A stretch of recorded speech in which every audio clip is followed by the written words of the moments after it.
Hello दोस्तों। तो मैंने कल आपको बताया था सिंधु घाटी सभ्यता। उसमें सबसे पहले मैंने पढ़ाया था कि उसका चौहद्दी कहाँ कहाँ दिया गया है और वो कौन से नदी के किनारे बसा है और उसका जगह क्या क्या था। तो उसमें से कुछ मैंने प्रमुख स्थल बताना अभी बाकी है। तो मैं उसी को कंप्लीट करने वाला हूँ। इसमें हमको 1-2 दिन लग जाएगा क्योंकि छोटा छोटा वीडियो बनता है ना। तो इससे पहले मैंने आपको हड़प्पा सभ्यता पढ़ाया था। ठीक।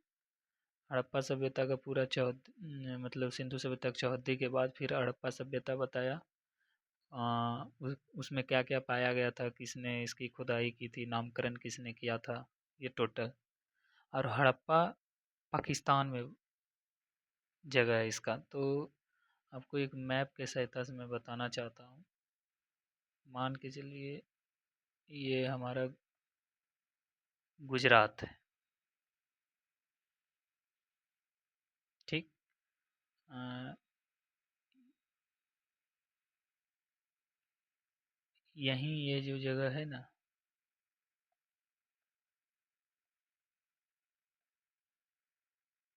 ये वाला एरिया, ये पाकिस्तान है। इसी एरिया में मैंने हड़प्पा बताया। अब मैं मोहनजोदड़ो बताने जा रहा हूँ। अभी मैं भारत से बाहर उसके जगह को क्लियर करूँगा। तो उसमें अभी और 2-3 जगह बचा है।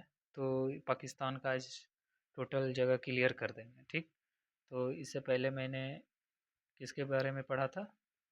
हड़प्पा के बारे में। अगर आपने नहीं पढ़ा है तो इससे पिछले वाले वीडियो को देख लें, तो आपका कॉन्सेप्ट क्लियर हो जाएगा। ठीक। अब आ जाते हैं दूसरा। अब हमें पढ़ना है दूसरा नंबर में मोहनजोदड़ो के बारे में। मोहनजोदड़ो ये भी हड़प्पा के प्रमुख स्थलों में से एक माना जाता है। मोहनजोदड़ो को मृतकों का टीला भी कहा जाता है, याद रखिएगा। ठीक। मोहनजोदड़ो को मृतकों का टीला भी कहा जाता है। ठीक। और ये भी पाकिस्तान में है। ये पाकिस्तान के लरकाना जिला में है। ठीक। और ये सिंधु नदी के किनारे बसा है। सिंधु नदी के किनारे। ठीक। तो आपको हड़प्पा में मैंने बताया था, वो हड़प्पा किस नदी के किनारे था? हड़प्पा हमारा रावी नदी के किनारे था। ठीक। तो ये मोहनजोदड़ो बताने जा रहा हूँ, ये सिंधु नदी के किनारे है, याद रखिएगा। यहाँ से कभी कभी क्वेश्चन आ जाते हैं।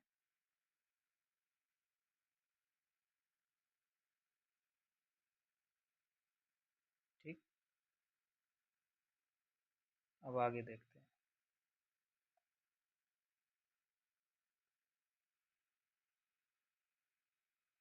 मोहनजोदड़ो में हमें कुछ कुछ इसके बारे में भी जानना है। इसकी खुदाई जो थी,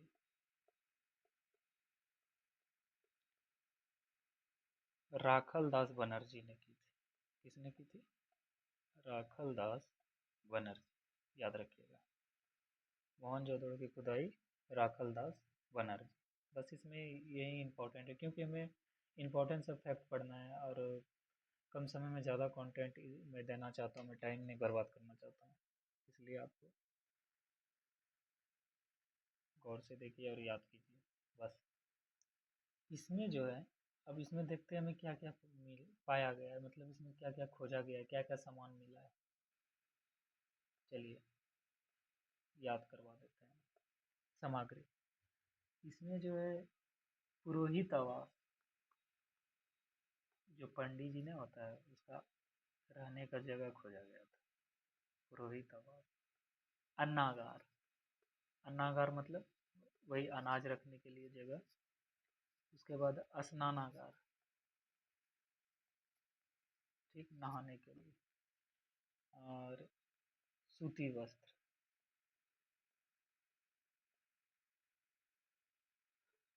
चौड़ी सड़क।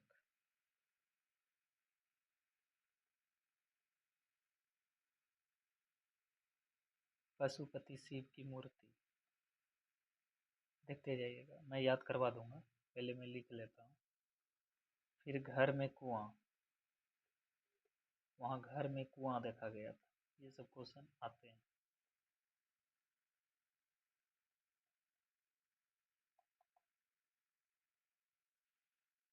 ठीक। कांसे की नर्तकी।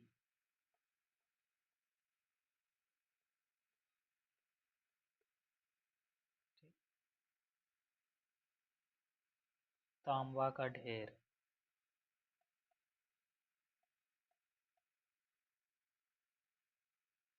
सभा करने के लिए सभागार। मोहर। सर्वाधिक मोहर यहीं से मिले गए थे, याद रखिएगा। एक शिलाजीत। ठीक, ये सब चीज़ें खोजे गई थी। तो आपको लगता होगा कि इतना मैं कैसे याद रखूंगा। टेंशन नहीं लीजिए, हम है ना, हम याद करवा देंगे। देखिए, पुरोहित आवास, पंडित जी जो है उसको रहने के लिए आवास चाहिए, तो वो उसका एक तरह से याद रखने के लिए मैं ट्रिक बताया, पुरोहित आवास। फिर अन्नागार। अन्नागार पंडित जी को खाने के लिए जानवे करते हैं, खाना खाते हैं, ऐसा मतलब याद रखने के लिए मैं बता रहा हूँ। अब इसमें अब गलत वे में मत ले लीजिएगा। तो अन्नागार। फिर उसको नहाने के लिए जगह चाहिए, तो स्नानागार। फिर वो वस्त्र भी उसको पूजा के बाद चाहता है, मांग मतलब देना पड़ता है, तो सूती वस्त्र।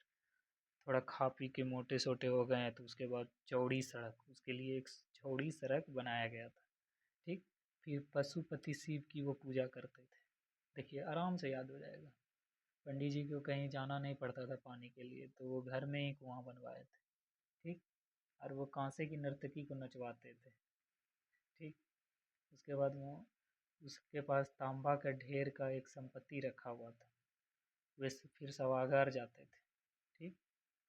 उसका एक अपना मोहर था। ठीक। आगे तो ये शिलाजीत तो आपको खुद ही याद हो गया होगा।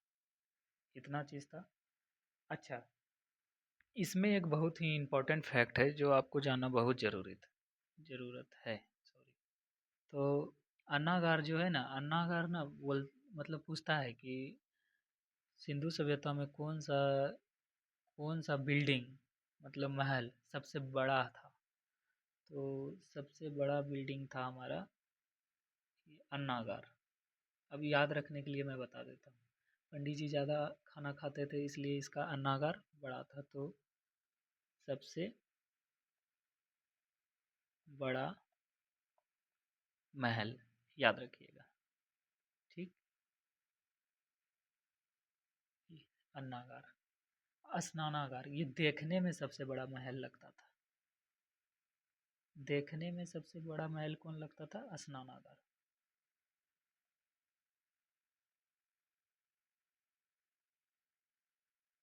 ठीक। मोहनजोदड़ो के बारे में इतना ही जानना था, इससे ज़्यादा नहीं। तो समझ गए। मोहनजोदड़ो देखिए, मृतकों का टीला बोला जाता है। पाकिस्तान के लड़काना जिला में सिंधु नदी के तट पर खोजा, इसने खुदाई किया था, राखल दास बनर्जी ने। और यहाँ ये सामान पाया गया। ठीक। अब आगे जानते हैं। अभी हम पाकिस्तान के ही स्थल को आज ख़त्म करेंगे। अब इसमें देखिए, पाकिस्तान में ज़्यादातर ना हुदड़ो, हुदड़ो, दो हुदड़ो इसी तरह आ जाएगा। अभी भी चंद हुदड़ो बताएंगे। तो देखिए, मोहनजोदड़ो और चंद हुदड़ो, दो टॉपिक तो ऐसे ही कंप्लीट हो गया, ऐसे याद हो गया। एक हड़प्पा तो आपको ऐसे याद हो जाएगा क्योंकि बहुत फेमस है। ठीक।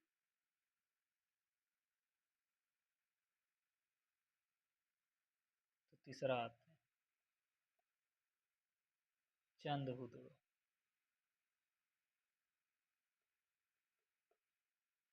ठीक। चंद हुदड़ो के बारे में जानना है।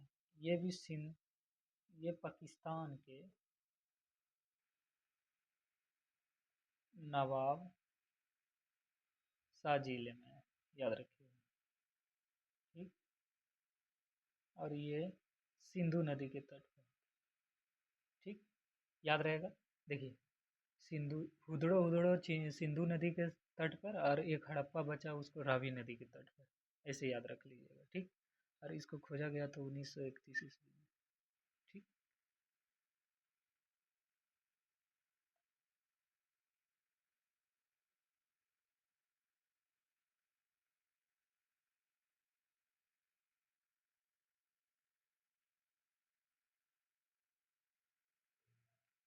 अब इसके बारे में कुछ कुछ जान लेते हैं। इसकी जो खुदाई की थी,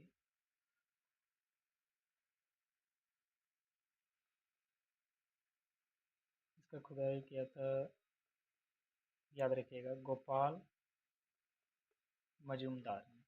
किसने किया था? गोपाल मजूमदार। गोपाल मजूमदार। ठीक, ये मैं बहुत शॉर्ट नोट्स बता रहा हूँ, इससे शॉर्ट नोट्स नहीं हो सकता, और इतना छोटा छोटा वीडियो में इतना ज़्यादा कंटेंट इनफ है। आपको एक इससे हिस्ट्री का मैप, हमें हमें पूरा विश्वास है कि समझ में आ जाएगा। आप कोई भी बुक भी पढ़िएगा तो आपको लगेगा हाँ, हिस्ट्री के इस जगह पे और ये चीज़ पढ़ रहे हैं। ठीक, अब मैक्सिमम क्वेश्चन यहीं से कवर हो जाएगा।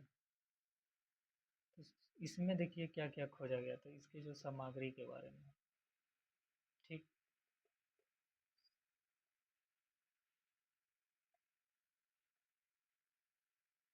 इसमें जो सामग्री देखा गया था, यहाँ अलंकृत ईंटें पाई गई थी। याद रखिएगा, अलंकृत ईंटें। और एक चंद हुदड़ों की एक विशेषता था, यह दुर्ग रहित था। दुर्ग रहित मतलब बाउंड्री नहीं था इसमें कोई भी। ठीक, ये चारों साइड से खुला था। याद रखिएगा, दुर्ग रहित। यहाँ अलंकृत ईंटें मिली थी, और मेन इसमें पूछा जाता है जो सबसे ज़्यादा याद रखने को, यहाँ लड़कियों का सामान मिलता था ज़्यादा। लड़कियों का सामान, कि अगर लड़कियों का सामान कहाँ ज़्यादा मिलता था? चंदुद में। ठीक, जैसे देखिए, मेकअप वाली चीज़ें, काजल, लिपस्टिक। देखिए, लड़की की सब चीज़ है ना। गुड़िया, गुड़िया से कौन खेलती है? लड़की। मनका, याद रखिएगा ये सब। ठीक, और एक ही है इसमें फेमस सामग्री मिला था, खोजा गया था। एक और इसमें लिख देते हैं, सुई धागा। ये ऐसे ही याद हो जाएगा, इसमें कोई ट्रिक का ज़रूरत है ही नहीं। और एक सामग्री था यहाँ, बिल्ली का चित्र देखा गया था, पीछा करता हुआ कुत्ता। ठीक, याद रखिए, इतनी चीज़ें यहाँ देखी गई थी। मुख्य रूप से आपको लड़कियों के सामान के बारे में याद रखना है। ठीक, अब हम आ जाते हैं लास्ट। वहाँ एक आपको पहले मैप में भी बता दिए थे, इसका ज़्यादा चीज़ याद नहीं रखना है। चौथा नंबर आपको बताए थे सुतका गंडोर, ये आप चौहद्दी भी था, और ये आपको पता भी है किस नदी के किनारे बसा था? दास का नदी। ठीक, पता ही है कहाँ है? पाकिस्तान में ये है, याद रखिएगा। तो ये चार पाकिस्तान का पूरा ख़त्म हो गया। एक बार आपको लास्ट में मैप में बता देते हैं, जो ज़्यादा याद रहेगा।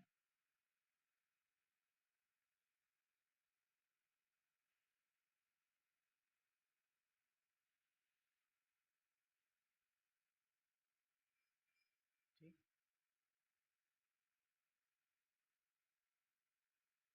थोड़ा मैं अपने हाथ से ही नक्शा बना रहा हूँ, तो हो सकता है थोड़ा डिफरेंस बन जाए, बट आप समझ जाएंगे हम भी। देखिए, यहाँ पाकिस्तान है। आपको मैप भी मैं बताऊंगा दूसरे वीडियो में, जब ज्योग्राफी बताऊंगा तो। इस जगह पे पाकिस्तान है। यहीं अभी हमने चार जगह देखा। कौन कौन सा? आप भी मेरे पीछे पीछे रिपीट कीजिए। पहला नंबर देखा था हड़प्पा। ठीक, दूसरा देखा मोहनजोदड़ो। ठीक, तीसरा देखा चंदुरु।